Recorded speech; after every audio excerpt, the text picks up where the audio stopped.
موچەخۆر و خودانên دوکانان li Qazaşêxan çendîn gile û gazinde heyne li ser gîrobûna mûçeyê û kartêkirina wê li ser bazarî û rewşa mûçexoran û didane diyarkirin cihê daxeye ku bihayê petrolê birîntirîn asê bi xwe vegirtiye û li Herêma Kurdistanê bûye qêranin. Bi rastî taxîrbîna ratib yan mûça fermanberan tesîrê xwe zor kiriye. Yani xudanê ratib serê hêv dît, xudan îcar telebê îcar diket. Yani mesela sê-çar mindal heye li medresêna ew xir mesref pê dibêt.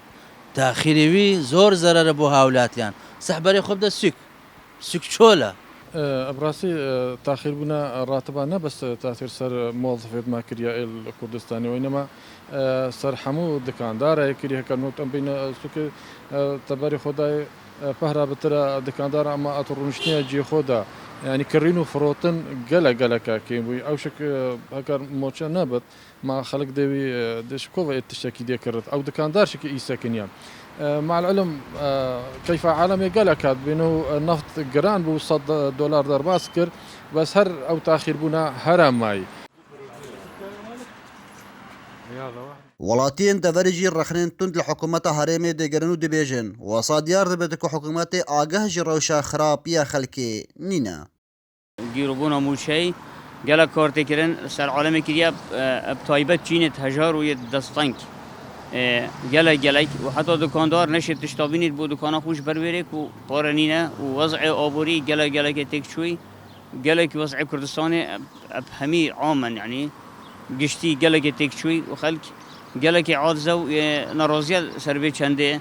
مسؤولية حكومة وزيرة بخويا قلتي هكا بيتا $100 بيتا $1,000,000 وكي هندي وضعه صبيد معناه غاز نيا ما يبرا غاز يا ايكيديا هندي بشان دبيد مهمتي ناتشيت يا دي مخابن ببيع حكومتي بس دي صار صح حكمي خو مشكلة شي حلنا كريا نا غاز نا بنزينة هذا خسته تيك شو خسته بس يعني خراب بيني دي شو بيد ديارة تشتك بغو شينو بي دستيوادو يروم بي نمو قواد نمو حالكا نزون دي شكان Dêyete zanîn ku her ji sala 2014 û heta niha hikûmeta herêmê bi dihan mûça qeredarî fermanberan e û ev arîşa çareser nekiriye. Bilindbûna bihayê petrolê bo $100 û serran di her welatekî dabitin jîr û jiyara wê welatî xelkê wê welatî jiyana wan xweş dibit û pêş veçe diş alî aborî ve.